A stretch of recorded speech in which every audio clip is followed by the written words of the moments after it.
Bien, como les decía, la clase de hoy se llama Las estrategias de batalla del enemigo. Vamos a estar viendo del libro de C.S. Lewis, Cartas del Diablo a su sobrino. Como una pequeña introducción, C.S. Lewis es un autor cristiano muy conocido. Increíblemente fue ateo hasta los 30 años y a los 30 años se convierte. Y su conversión fue influenciada por uno de sus mejores amigos, que fue J.R.R. Tolkien, quien es el autor de la serie El Señor de los Anillos. C.S. Lewis ha escrito libros muy conocidos. Entre ellos podemos mencionar El problema del dolor, en el año 1940. Cartas del Diablo a su sobrino, que fue escrito en el 1942. Mero cristianismo, en el año 43. Las crónicas de Narnia, del año 50 al 56. Reflexiones sobre los Salmos, 1958. Y una obra póstuma que fue editada luego de su muerte, que se llama Dios en el banquillo. Con respecto al libro que vamos a estar viendo hoy, hay algunas cosas interesantes que debemos saber. La traducción literal del inglés sería las cartas de Scrutopo. Realmente no son cartas del diablo, sino son cartas de un demonio experimentado a un sobrino que era un demonio novato. Y el libro consta de 31 cartas escritas por el tío, Scrutopo, a su sobrino que se llama Orugario. Los nombres de estos demonios no tienen ninguna relación, son al azar y son traducciones del idioma original en el inglés. Este libro está escrito utilizando el recurso literario de la ironía y de la sátira. Y es importante que entendamos eso del principio, porque van a ver que en todo el libro el enemigo es Dios y el padre de las profundidades es el diablo. Es una correspondencia entre el tío y el sobrino, que son demonios, y se está viendo toda la realidad de nuestra vida, de nuestro mundo, desde el punto de vista de los demonios. Por eso van a ver que de la manera despectiva que se habla de Dios y sobre todo de nosotros los humanos que estamos hechos a su creación. Pero una vez nosotros nos metemos en el lenguaje que usa C.S. Lewis, podemos entender, y es como si estuviéramos de espías en un cuartel general del equipo enemigo, viendo cuáles son las estrategias que ellos van a usar para poder librar una batalla con nosotros. Vamos a tratar de coger ese concepto y los fragmentos de las cartas que yo voy a leer tienen que escucharlo en ese mismo sentido. Es importante entender que este libro fue publicado en el año 1942, en el centro de la Segunda Guerra Mundial. Y el libro no es más que una recopilación de esas cartas que se publicaban semanalmente en un periódico que se llamaba Manchester Guardian. Eran cartas que se publicaban como un artículo de periódico. Dice C.S. Lewis que las cartas no tienen un orden preestablecido, que se pueden leer en cualquier orden específico, pero realmente vamos a ver cómo cada semana el autor trataba un tema diferente que tiene que ver con nosotros los cristianos, visto desde el punto de vista de los demonios. Así que con eso en mente vamos a empezar.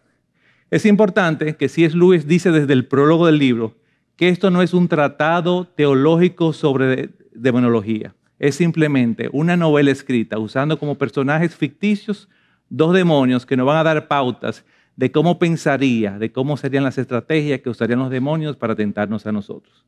Así que vamos a empezar. Voy a leer un fragmento de la primera carta.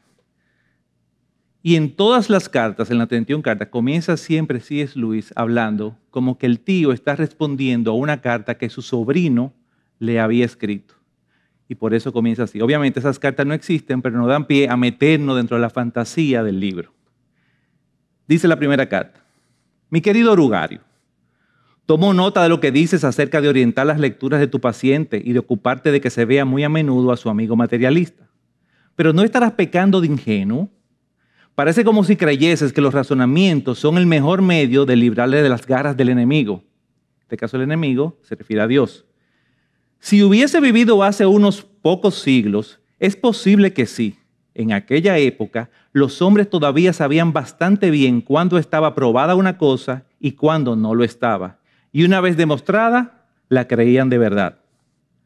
Pero ahora, con las revistas semanales y otras armas semejantes, hemos cambiado mucho todo eso.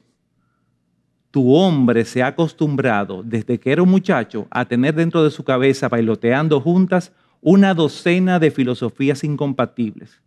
Ahora no piensa ante todo si las doctrinas son ciertas o falsas, sino académicas o prácticas, superadas o actuales, convencionales o implacables. La jerga, no la argumentación, es tu mejor aliado en la labor de mantenerle apartado de la iglesia. A mí me llama mucho la atención cómo estas cartas, escritas por C.S. Lewis hace casi 80 años, parece como si lo fuese escrito el año pasado. O sea, las revistas semanales, ya está hablando pudiéramos poner ahí las redes sociales, y es exactamente eso. Ahora estamos llenos de una serie de filosofías que están en la mente de nosotros y que nosotros ya no pensamos si son demostrables o no, o el mundo no piensa si es demostrable o no, simplemente si suenan bonitos. A eso se refiere el diablo experimentado diciéndole a su sobrino. El mero hecho de razonar despeja la mente del paciente. Él siempre se refiere al paciente, al hombre que el sobrino está tentando. Y una vez despierta su razón, ¿quién puede prever el resultado? Incluso si una determinada línea de pensamiento se puede retorcer hasta que acabe por favorecernos, te encontrarás con que has estado reforzando en tu paciente la funesta costumbre de ocuparse de cuestiones generales y de dejar de atender exclusivamente al flujo de sus experiencias sensoriales inmediatas. De ese fragmento, nosotros podemos sacar la primera estrategia que usa Satanás, y es la siguiente. Estrategia del diablo. Alejar al hombre del razonamiento y motivarlo a que se deje llevar por los sentimientos.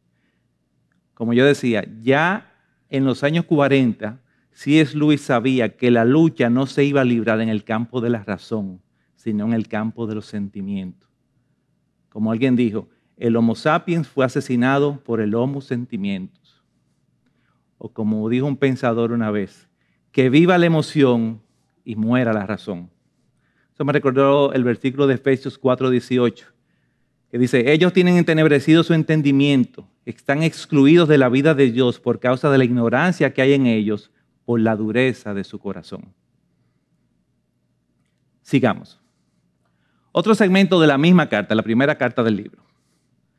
Dice el tío a su sobrino, tuve una vez un paciente, ateo convencido, que solía leer en la biblioteca del Museo Británico. Un día, mientras estaba leyendo, vi que sus pensamientos empezaban a tomar el mal camino.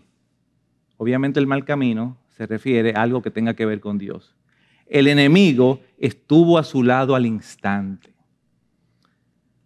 Por supuesto. Y antes de saber a ciencia cierta dónde estaba, vi que mi labor de 20 años empezaba a tambalearse. Dirigí mi ataque inmediatamente a aquella parte del hombre que había llegado a controlar mejor y le sugerí que era hora de comer. Qué interesante. El diablo sabe que cuando uno tiene deseo de conocer a Dios, Dios inmediatamente aumenta ese deseo. Como dice ahí, se le puso al lado. Y él sabía que tenía que aumentar la guerra. Sigue contando el tío en la carta de su sobrino. Presumiblemente, tú sabes que nunca se puede oír exactamente lo que él les dice. El enemigo contraatacó diciéndole que aquello era mucho más importante que la comida. Por lo menos creo que esa debía ser la línea de su argumentación, porque cuando yo dije, exacto, de hecho, demasiado importante como para abordarlo antes del mediodía. La cara del paciente se iluminó perceptiblemente y cuando pude agregar, mucho mejor es volver después del almuerzo y estudiarlo a fondo, con la mente despejada, con el estómago lleno. Iba ya camino de la puerta y una vez salió a la calle, la batalla estaba ganada. Segunda estrategia. Satanás puede utilizar los deseos de nuestra carne para sus propios propósitos. Muchas veces nuestras autojustificaciones son usadas por Satanás para sus propósitos.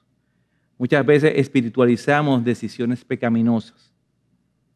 Y como dice ahí, es muy fácil alejarnos de Dios. Bastó una sensación de hambre para quitarnos un propósito que teníamos. Y dice, y muy difícil tratar de volver. Más adelante en esa carta, el tío le dice a su sobrino que gracias a lo que pasó ese día, ese paciente hoy está disfrutando y alegrando a los demonios que están con él en el infierno. Eso es interesante porque muchas veces nosotros espiritualizamos decisiones que en el fondo son pecaminosas.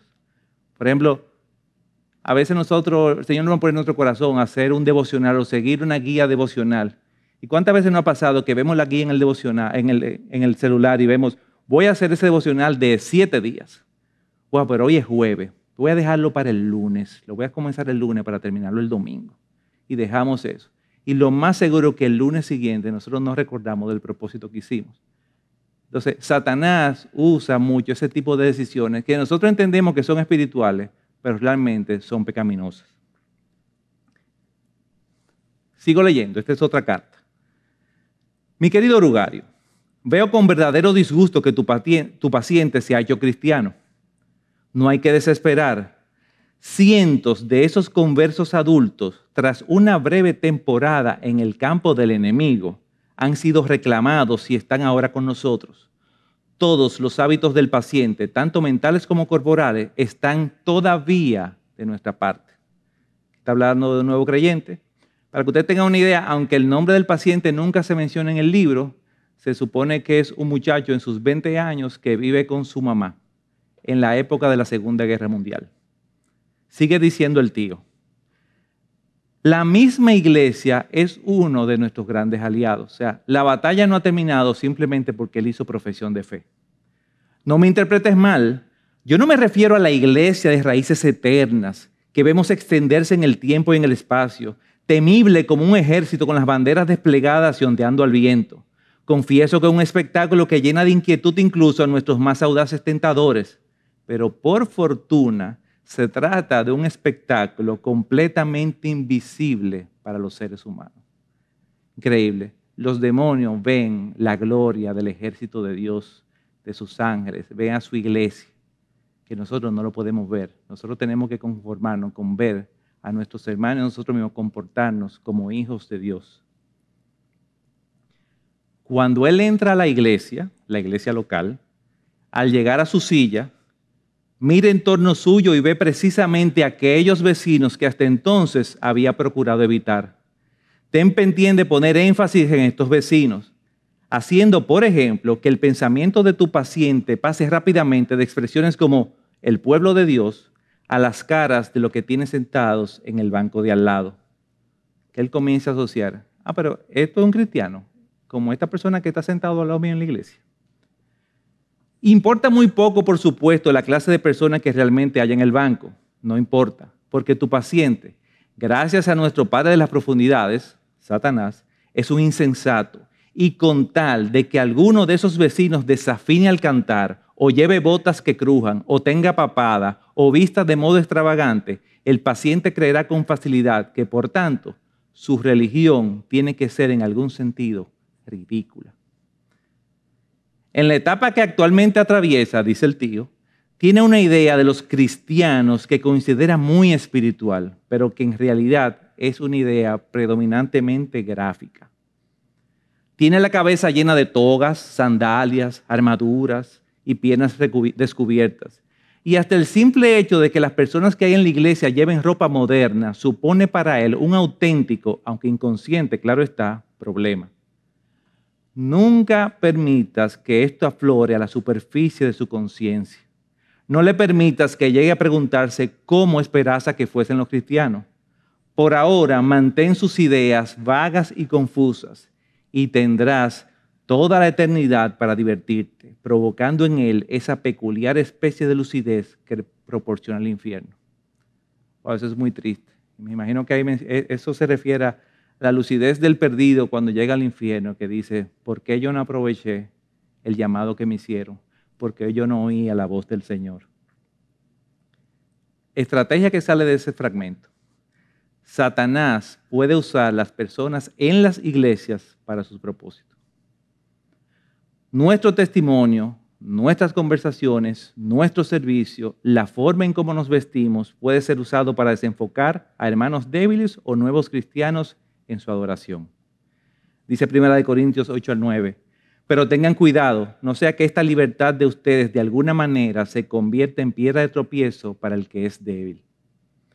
Fíjense cómo en la misma iglesia el enemigo, y en este caso el enemigo real, el enemigo de nosotros, continúa batallando con nosotros. Sigue diciendo esta carta.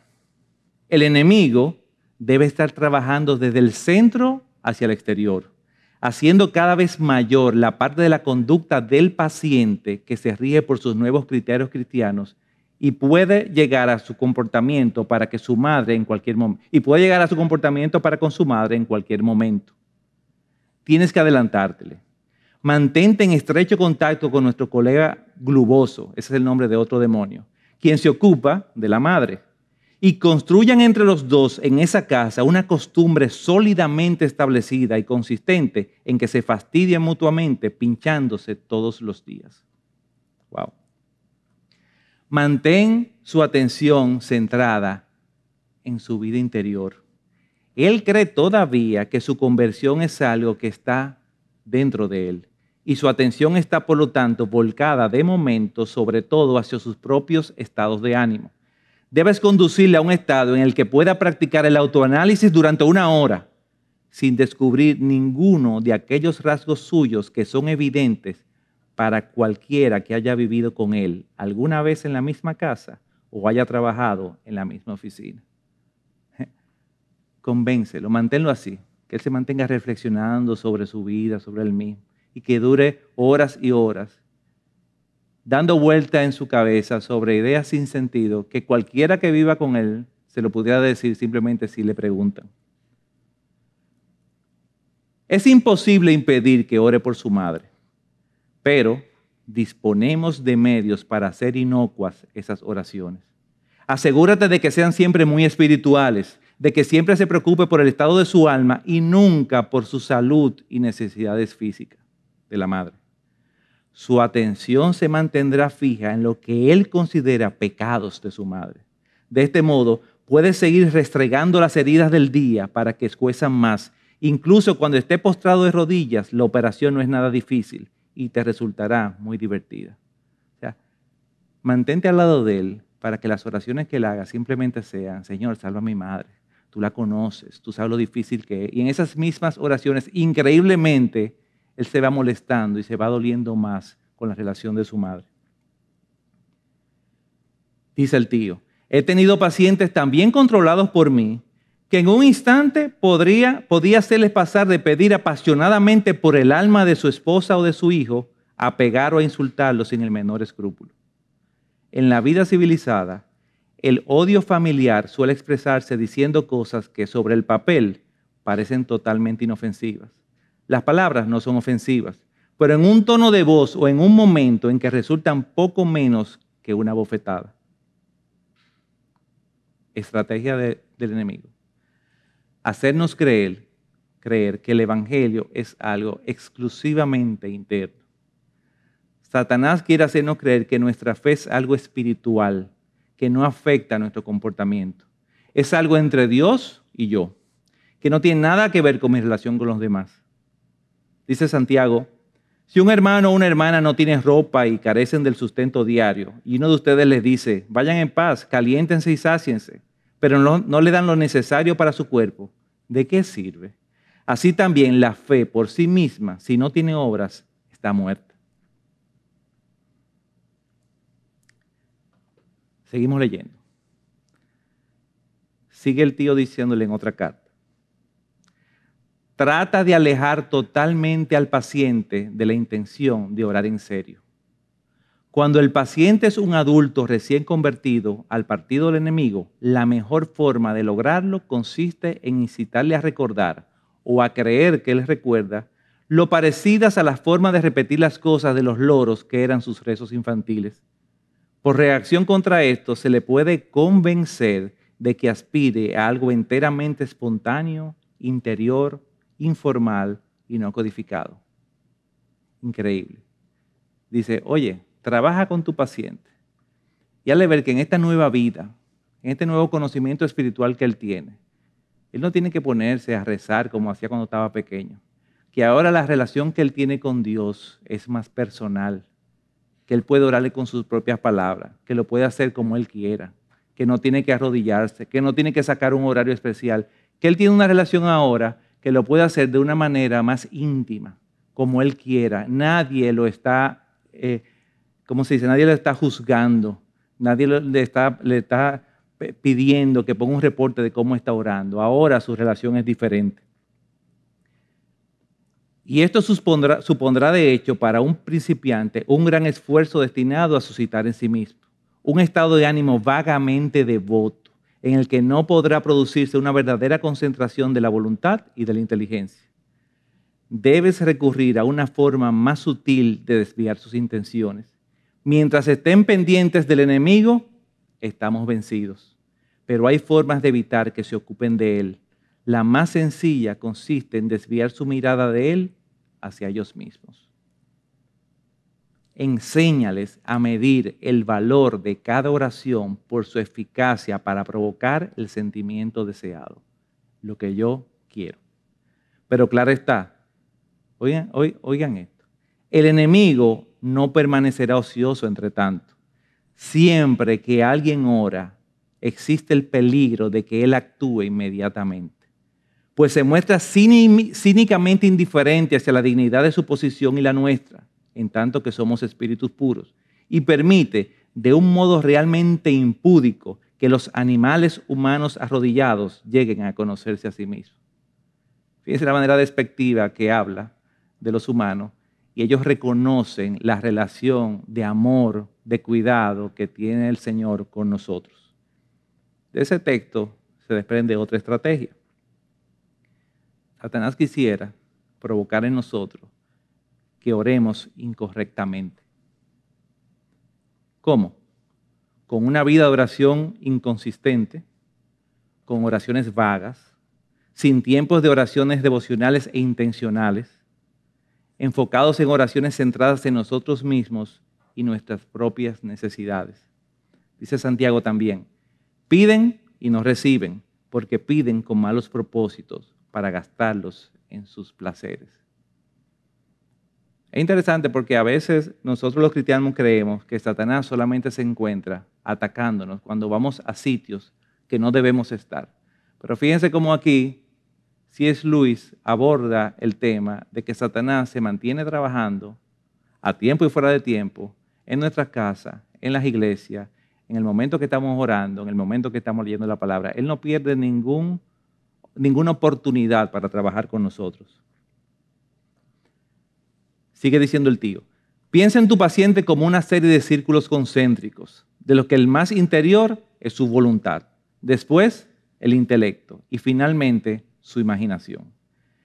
Difícilmente puedas esperar al instante excluir de todos los círculos todo lo que huele al enemigo, todo lo que huele a Dios, pero debes estar empujando constantemente todas sus virtudes hacia afuera, hasta que estén finalmente situadas en el círculo de la imaginación, y todas las cualidades que nosotros deseamos hacia adentro, hacia el círculo de la voluntad. Solamente cuando las virtudes del enemigo alcanzan la voluntad y se convierten en costumbres son fatales para nosotros, dice el demonio. No me refiero, por supuesto, a lo que el paciente confunde con su voluntad, sino al verdadero centro, lo que el enemigo llama el corazón.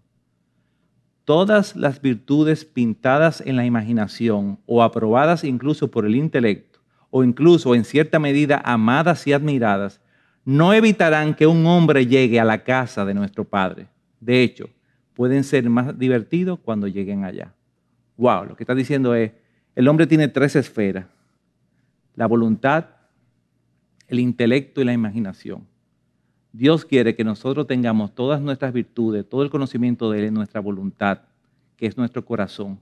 El diablo quiere ir sacándolo y Él sabe que hay muchas personas que saben quién es Dios, que han oído de Dios, que lo mantienen como algo abstracto en la última capa y no son salvos. Y hay otros que incluso lo tienen a nivel intelectual, pero no ha llegado a su corazón. Él dice, no importa, que se mantengan en esas 2 esferas, siempre y cuando en la voluntad, en el corazón, estén los valores de nosotros. esa persona va directa al infierno. Estrategia que se desprende de ahí. Tratar de que nuestra fe no cambie en nuestro corazón. Teoría cristiana, pero sin accionar cristiano. La voluntad es lo que tú haces día a día, tus acciones, tu testimonio. El intelecto es la esfera donde está lo que tú razonas, lo que tú analizas, lo que tú evalúas, pero no necesariamente lo que tú haces. Y la esfera de la imaginación o la más hacia afuera, ahí está todo lo que tú no puedes probar, pero lo sientes, te lo imaginas, las cosas etéreas, abstractas. Ahí quisiera el demonio que nosotros tengamos todo el concepto de lo que es Dios a un nivel abstracto, no práctico. Sigue leyendo, sigue escribiendo el tío. Nunca olvides que cuando estamos tratando cualquier placer en su forma sana, normal y satisfactoria, estamos en cierto sentido en el terreno del enemigo. Ya sé que hemos conquistado muchas almas por medio del placer. De todas maneras, el placer es un invento suyo, no nuestro. Él creó los placeres. Todas nuestras investigaciones hasta ahora no han permitido producir ni uno. Todo lo que podemos hacer es incitar a los humanos a gozar los placeres que nuestro enemigo ha inventado, en momentos, en formas o en grados que él ha prohibido. Wow. Por eso, tratemos siempre de alejarlo de la condición natural de un placer hacia lo que en él es menos natural, lo que menos huele a su hacedor y lo menos placentero. La fórmula es la siguiente: un deseo siempre creciente de un placer siempre decreciente. Es más seguro y es de mejor estilo. Conseguir el alma del hombre y no darle nada a cambio, eso es lo que realmente alegra el corazón de nuestro Padre. Estrategia de Satanás. Tentarnos a usar incorrectamente los placeres que Dios ha creado. Como decía ahí, hermanos, Satanás no ha creado un solo placer. Su estrategia es que nosotros usemos mal los placeres que Dios ha creado para nosotros. ¿Y cómo lo usamos mal? En el tiempo que Dios los ha prohibido, en las formas que Dios las ha prohibido, en grados, niveles o cantidades prohibidas por Dios. Y ahí ustedes pueden pensar en cualquier placer. Normalmente uno piensa en placeres sexuales, pero puede ser cualquier cosa. Puede ser la distracción, puede ser comer, puede ser disfrutar con la familia, puede ser incluso un trabajo. Disfruto hacer el trabajo, pero yo lo puedo disfrutar de manera incorrecta si no lo hago en el tiempo correcto, de la forma correcta y en el nivel correcto. Satanás tratará de aumentar nuestros deseos por placeres cada vez menos satisfactorios. Llega un momento en que él trabaja en nosotros, que nosotros tenemos unos deseos de usar incorrectamente un placer que en sí mismo ya realmente no es tan bueno. Hasta ahí llega el trabajo que Satanás puede hacer con nosotros.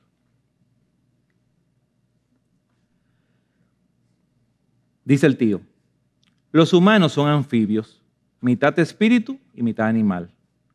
La decisión del enemigo de crear tan repugnante híbrido fue una de las cosas que hicieron que nuestro Padre le retirase su apoyo.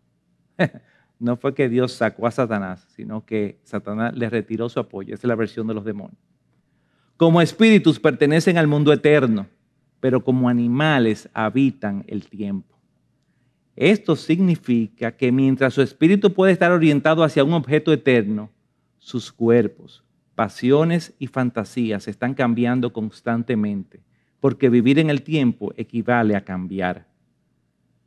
Lo más que pueden acercarse a la constancia, por tanto, es la ondulación. El reiterado retorno a un nivel de que repetidamente vuelvan a caer una serie de altas y bajas. Tiempos buenos, tiempos malos. Tiempos de bendiciones, tiempos de prueba.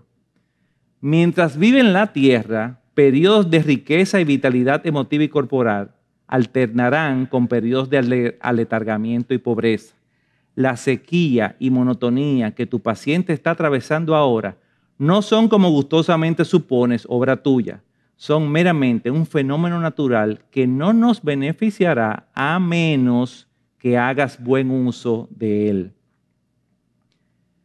Es mucho más probable que consigas hacer de tu paciente un buen borracho, imponiéndole la bebida como un calmante cuando está aburrido y cansado, o sea, cuando está en baja, que animándole a usarla como un medio de diversión junto con sus amigos cuando se siente feliz y extrovertido. Pero existe una forma mejor todavía de explorar los momentos bajos. Me refiero a lograrlo por medio de los propios pensamientos del paciente acerca de ellos. Como siempre, el primer paso consiste en mantener el razonamiento fuera de su mente. Acuérdense que la primera técnica del diablo es: olvídate del razonamiento. Razonar, pensar, analizar, eso viene del enemigo. Es mantenerlo en sus emociones, en sus sentimientos. No le dejes sospechar la existencia de la ley de la ondulación. Hazle suponer que los primeros ardores de su conversión deberían haber durado siempre. Y como ya no están, significa que su aridez actual es una situación para siempre. Si tu paciente es del tipo depresivo, lo podrás tentar con la desesperación.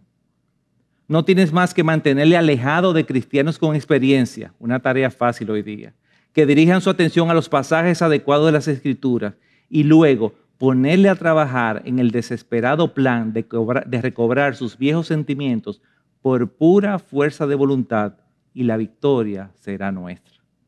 Eso es triste. Eso es triste. Aléjalo de las compañías de cristianos maduros que lo apunten a la palabra, para que estudie, para que vea todo lo que él tiene que hacer en tiempos de depresión espiritual. No lo permitas. Que él trate solo de salir de ahí en su propia fuerza. Eso es si el paciente es del tipo depresivo.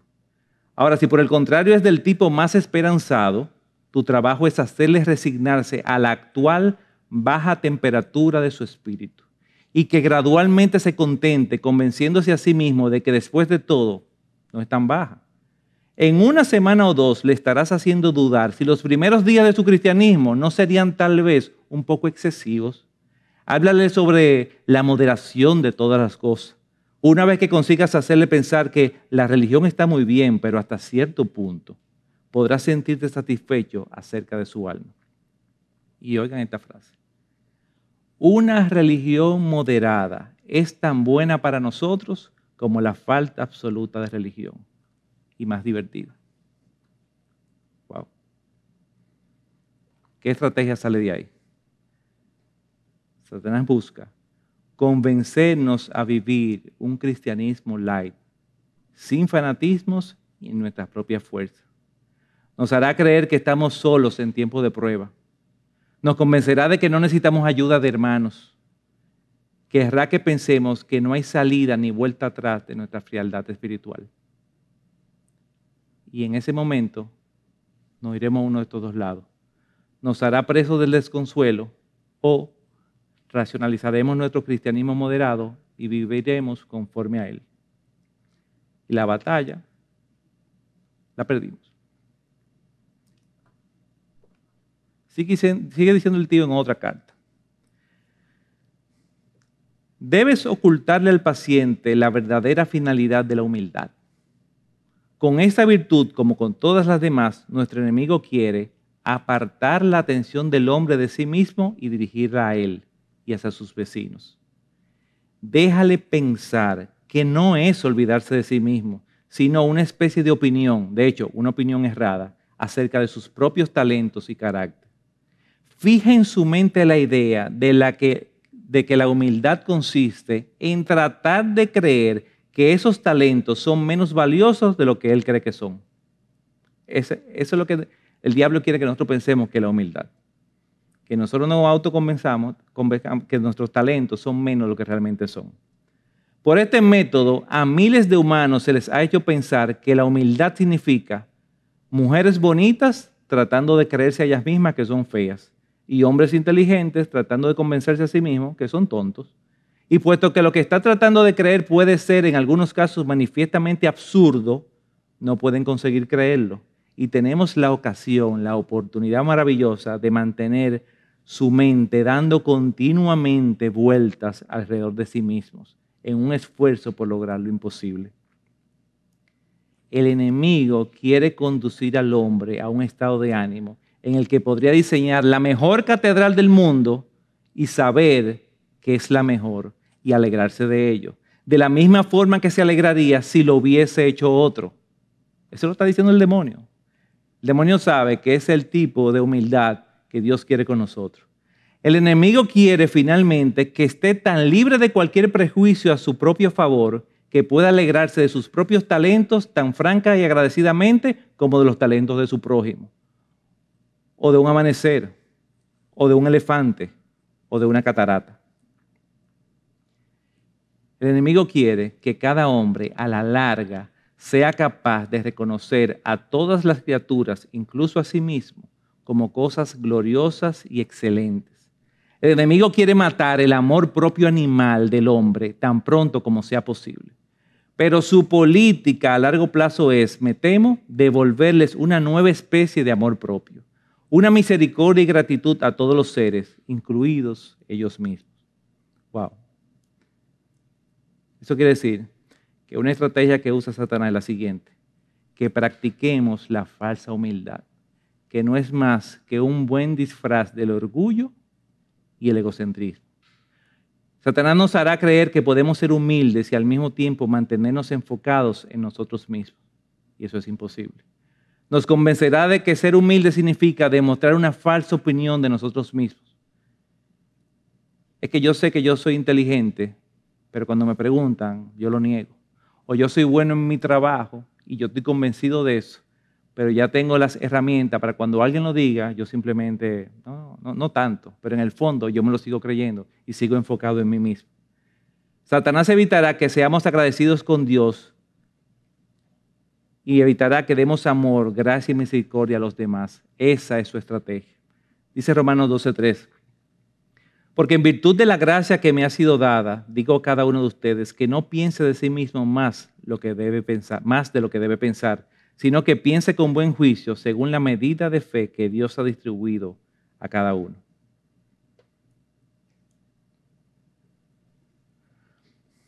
En otra carta, el tío le escribe a Orugario sobre este tema, que me parece muy interesante.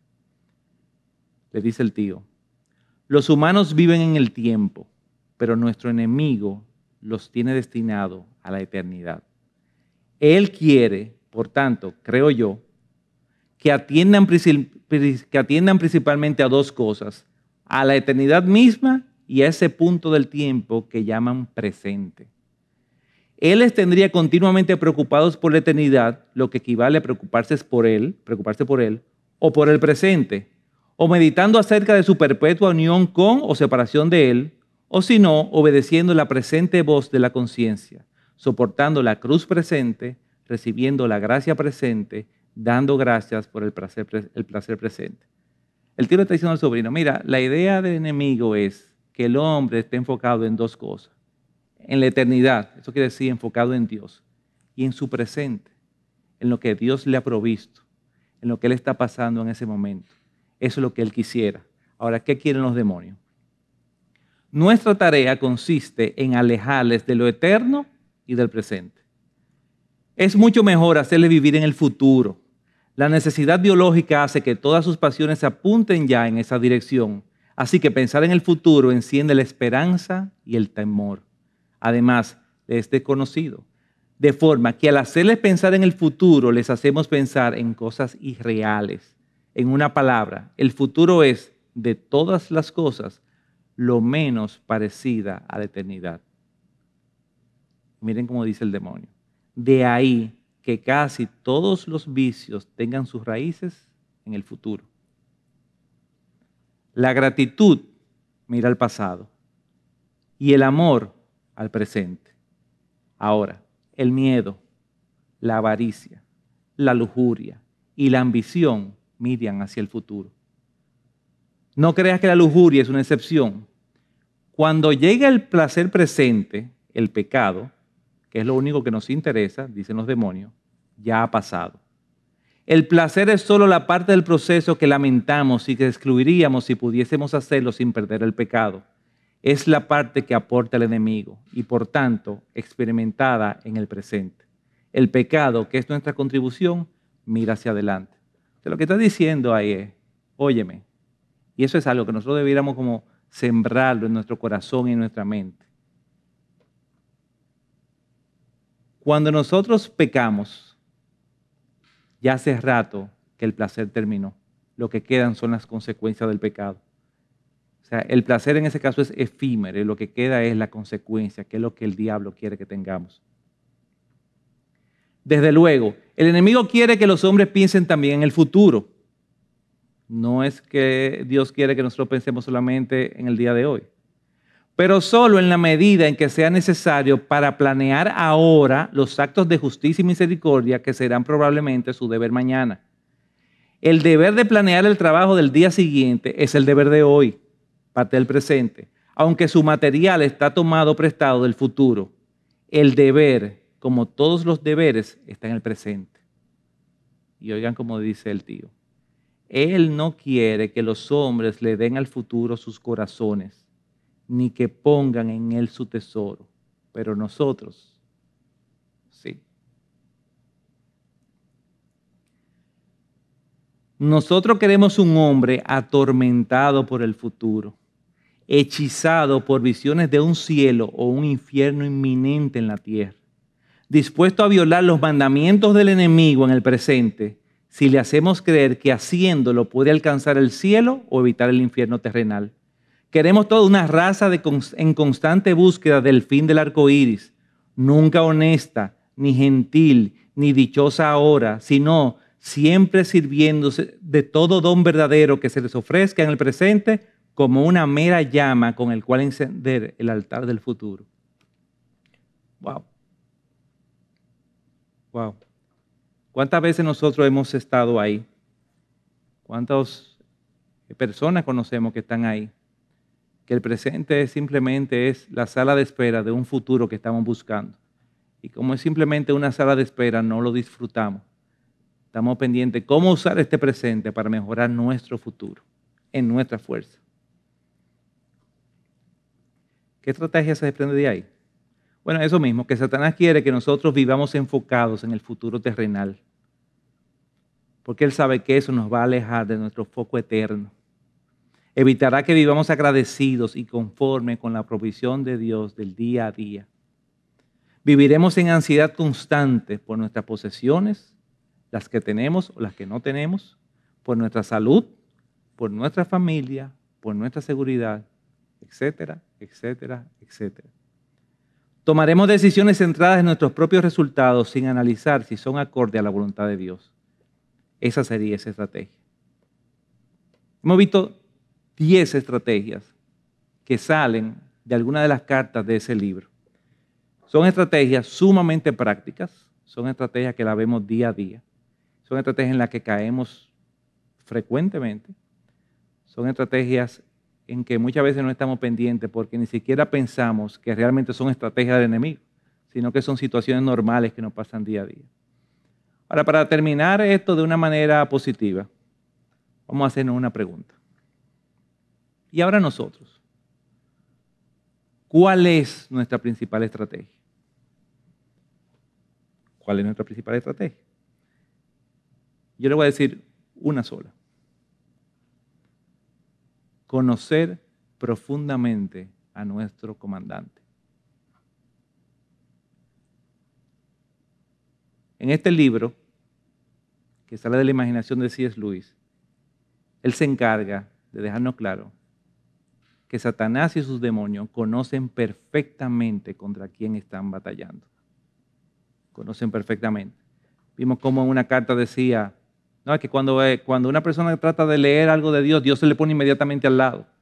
Nos da sabiduría, nos abre el entendimiento. O ellos dijeron, por ejemplo, cómo se ve la gloria de Dios en la iglesia espiritual. Ellos lo conocen. Ellos conocen la capacidad que tiene Dios. Ellos hablan despectivamente de nosotros y dicen que no entienden ese amor que Dios nos tiene a nosotros. Ellos realmente conocen a su enemigo. Ahora, hermanos, no podemos confiar ni seguir a un comandante a quien nosotros no conocemos. Si nosotros no conocemos a Dios, no hay manera que nosotros podamos ser un buen soldado con Él. Nosotros no podemos luchar a su lado si no le obedecemos. Dice Jeremías 9:24. Pero si alguien se gloría, gloríese en esto, de que me entiende y me conoce, pues yo soy el Señor que hago misericordia, derecho y justicia en la tierra. Porque en estas cosas me complazco, declara el Señor. Yo quiero terminar leyendo 2 fragmentos más del libro. Que wow, a mí me impresionaron. Miren lo que el tío le dice a su sobrino Orugario. Orugario, la obediencia que el enemigo exige de los hombres es de otro tipo. Tenemos que afrontar el hecho de que toda la palabrería acerca de su amor a los hombres y de que su servicio es la libertad perfecta, no es como uno quisiera creer, mera propaganda, sino que es una espantosa verdad. Él realmente quiere llenar el universo de un montón de odiosas pequeñas réplicas de sí mismo, criaturas cuya vida a escala reducida será cualitativamente como la suya propia. No porque Él las haya absorbido, sino porque sus voluntades se pliegan libremente a la suya. Wow. Nosotros los demonios queremos ganado que pueda finalmente convertirse en alimento. Él quiere siervos que finalmente puedan convertirse en sus hijos. Nosotros los demonios queremos absorber. Él quiere dar. Nosotros estamos vacíos y quisiéramos estar llenos. Él está lleno y rebosa. Nuestro objetivo de guerra es un mundo en el que nuestro Padre de las profundidades haya absorbido en su interior a todos los demás seres. El enemigo desea un mundo lleno de seres unidos a Él, pero todavía distintos. Wow. Por último, le dice Scrutopo a su sobrino: no te engañes, Orugario. Nuestra batalla nunca está tan en peligro como cuando un humano que ya no desea, pero todavía se propone hacer la voluntad de nuestro enemigo, contempla un universo del que todo rastro de él pareciera haber desaparecido y aún así le obedece. Wow. Dice Orugario, cuando tú veas a un cristiano que no tiene el deseo de obedecer a Dios, pero que Él se lo ha propuesto en su corazón, y Él está viendo un mundo, un universo en medio de una prueba donde Él parece que no ve ni rastro de su Dios, pero como quiera, Él decide obedecerle. Cuando nosotros vemos cristianos así, créeme, Orugario, nuestra batalla está en peligro. La guerra puede ser perdida. Así que, hermanos, parece que nosotros tenemos ahí 10 estrategias del enemigo y una gran estrategia nuestra que podemos usar cuando veamos que el enemigo está delante de nosotros y recordemos que nosotros no estamos solos. Pero lo más importante, nosotros tenemos que conocer quién es nuestro comandante para poder amarlo y poder obedecerle. Amén.